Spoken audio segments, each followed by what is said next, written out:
What is going on, New York Giants fans? Back at it with another video here, and a very sour loss last night on Thursday Night Football to the Washington football team. The Giants lose 30-29 in very upsetting fashion. Dustin Hopkins is on to kick the potential game-winning 48-yard field goal. Dexter Lawrence jumps off sides. Hopkins misses the kick. He gets another shot, drills the game-winning 43-yarder as it did push Washington 5 yards up. And Washington improves to 1-1.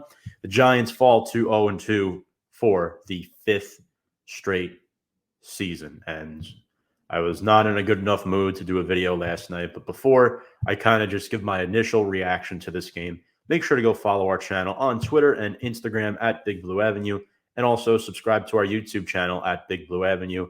We just posted up our Giants-Washington preview last night with our good Washington football team fan, Brian Cannon. He was awesome. Make sure to go check out that video. A lot of good stuff. And my prediction turned out to be right in a sense. I predicted the Giants to lose the game by 1 point, and that's what they did. I just was not expecting Washington to put up 30 points on our defense. Before I get into that, I just want to say thoughts and prayers go out to Nick Gates, the nasty Nick Gates, we like to call him.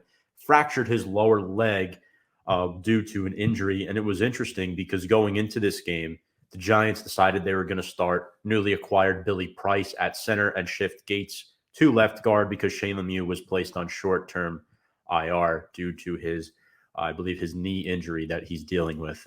Obviously, he's dealing with a partially torn patellar tendon, which is a serious issue, but hopefully Lemieux is okay to come back by week 5.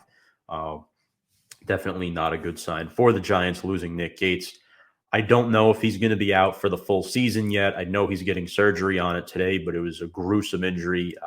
His leg was just all bent out of place. And since Nick Gates left the game, the offensive line went downhill.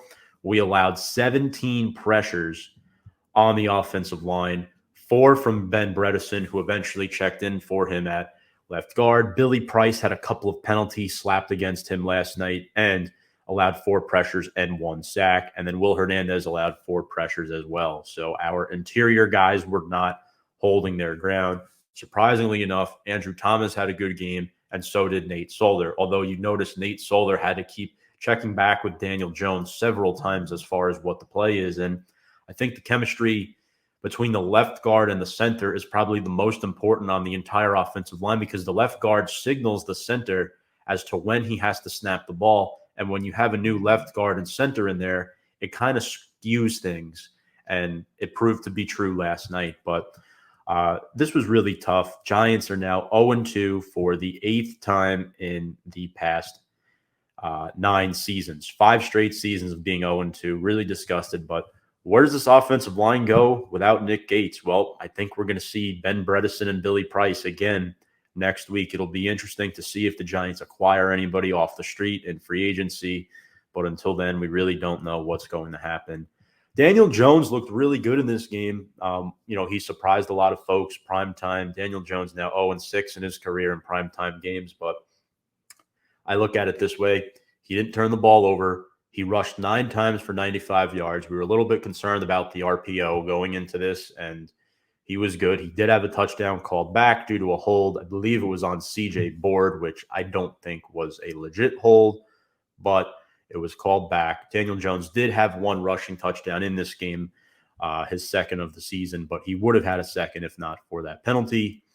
Also, the big drop by Darius Slayton. Again, Jones, that would have added to his stat total. Jones probably would have had over 300 yards if Slayton catches that ball. He did have 3 catches for 54 yards, but reminds me too much of last season when Ingram has it and drops the ball in the Philadelphia game where we ended up losing by 1 point for a divisional loss. Similar situation here, except much earlier in the season, week 2, where the first 2 weeks you kind of find out what your football team is going to be. I mean, I hate to say it, you never want to start out 0-2 because your playoff chances decrease to about 12%. That's the difference between 1-1 and 0-2. And I look at this game, there are some positives to take from it. Obviously, the play of Daniel Jones, he was giving it his all, a much stronger performance than week 1. Sterling Shepard, again, shined. 9 catches for 94 yards. I mean, I predicted him to be the leading receiver on the team this season. Kenny Golladay, just 3 catches for 38 yards. There was an exchange between Golladay and Daniel Jones on the sideline. If you noticed, Mike Glennon was there. So was Jerry Shaplinsky and Jason Garrett. And Daniel Jones said after the game, Golladay was more frustrated with the situation. It wasn't being taken out on one particular person. So in other words, Golladay wasn't solely mad at Daniel Jones. It wasn't, any personal heated exchange between Golladay and Jones, even though it was directed in the clear area of Daniel Jones.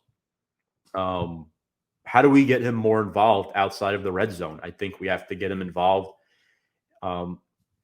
outside of the red zone. And I think where we start is taking more shots downfield. And the Giants tried to last night, but this loaded receiving core, there's a lot of mouths to feed. And this is the issue when you have a lot of good, talented wide receivers. You can't give the ball to everybody. And it showed again last night. Where is Kadarius Toney? What is his role on this football team? Through 2 games, well, he had no catches last night, but through 2 games, 2 catches for -2 yards. He mentioned things are lame. What is his role? Very unhappy. Again, only 2 games into his young NFL career. Hopefully he gets a little bit more involved in this offense. We did spend a first-round draft pick on this player, so I really hope that Daniel Jones and Jason Garrett find a way to get him the football, because I think he's going to be a lethal slot target outside of Sterling Shepard. Evan Ingram was out again, and I'm not going to say we missed him much in this game. Kyle Rudolph was good. I love the play action on first down, by the way. First play of the game, we hit a play action to Sterling Shepard, I think it was. He was really solid.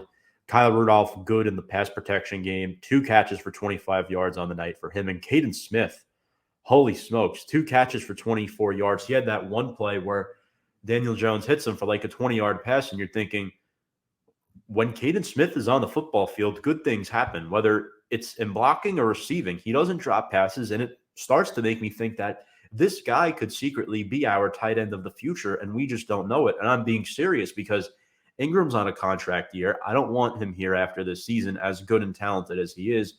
We don't need a superstar at tight end. We just need a player who's going to fill in the check marks of what a good tight end is, and I think Caden Smith could fulfill that.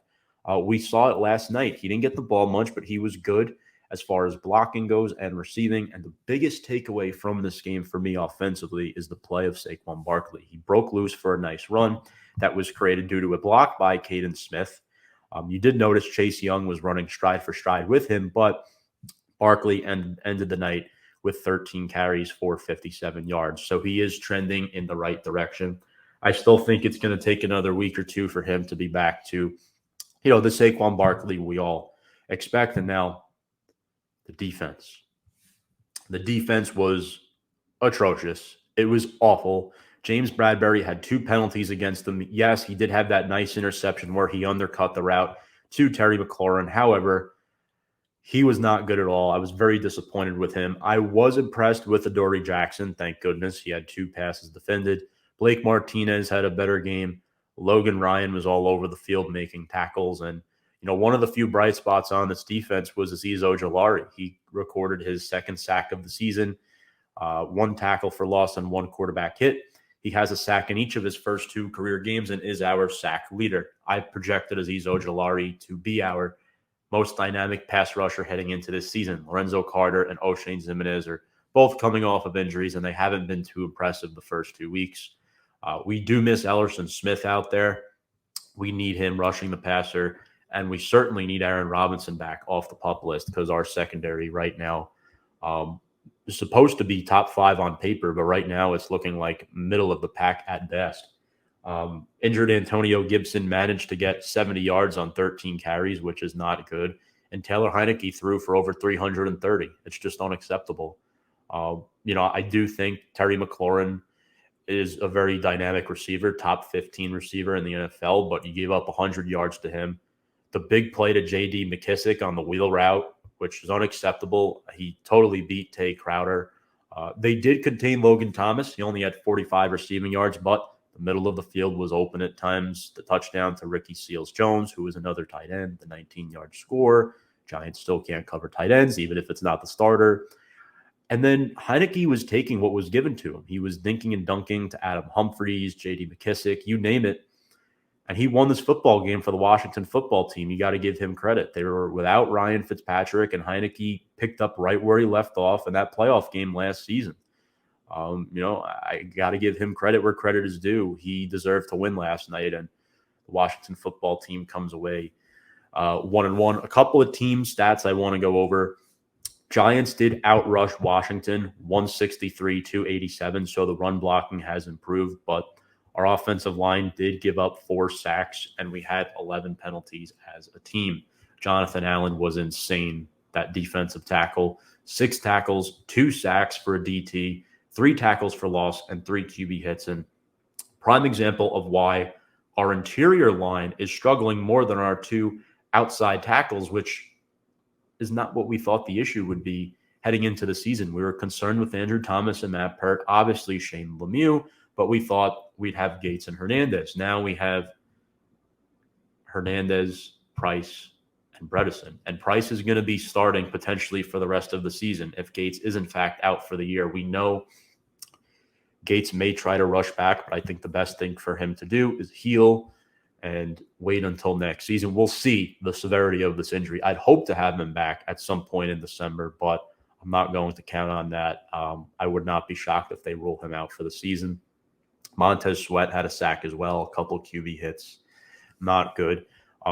We did narrowly win time of possession. We controlled the clock, the Giants did, for nearly 32 minutes. But the biggest key of this game, and this dates back to last year, the Giants were 1 for 3 in the red zone, and Washington was 3 for 4. There you have it. You shouldn't be giving up 30 points to the Washington football team. The Giants defense did not have its best game. Patrick Graham needs to somehow get these guys rolling together. I mean, they really missed Dalvin Tomlinson. Kyler Fackrell, who was there last year, I think they miss him a little bit as well, coming off the edge. I mean, there's really not much of a pass rush. BJ Hill, that's a piece out of the rotation. Your defensive line did get a little bit weaker, and we're watching Danny Shelton missing tackles out there, and I understand that we had to be a little cheap with the financial climate this offseason, but we miss DT. We really do. And he's a guy you can't replace with one player. That's why we're rotating both Johnson and Danny Shelton, which makes me think that the Giants are probably going to end up drafting another defensive tackle early in next year's draft, probably in the second round again. I'd like to remain optimistic. We do have the Atlanta Falcons next week in week 3 on Sunday. Eli Manning will be inducted into the Giants Ring of Honor. That's going to be an awesome day. It will be a home game. The Falcons do have a very lackluster defense, an aging quarterback in Matt Ryan who can still play. They have good players in Kyle Pitts and Calvin Ridley, but for now, the Giants are 0-2, and on a short week, it's tough. There were a lot of improvements out there in week 2, but it just wasn't enough. And I hate to say this, but our offense looks better than the defense. That's the bottom line. All right, folks, if you like what you watch, make sure to subscribe below to the channel at Big Blue Avenue on our ticker, and give us a follow on Instagram and Twitter at Big Blue Avenue. Hope you all enjoy the weekend. Enjoy some NFL football games. And even though we're 0-2, got to stay true. Let's go Big Blue.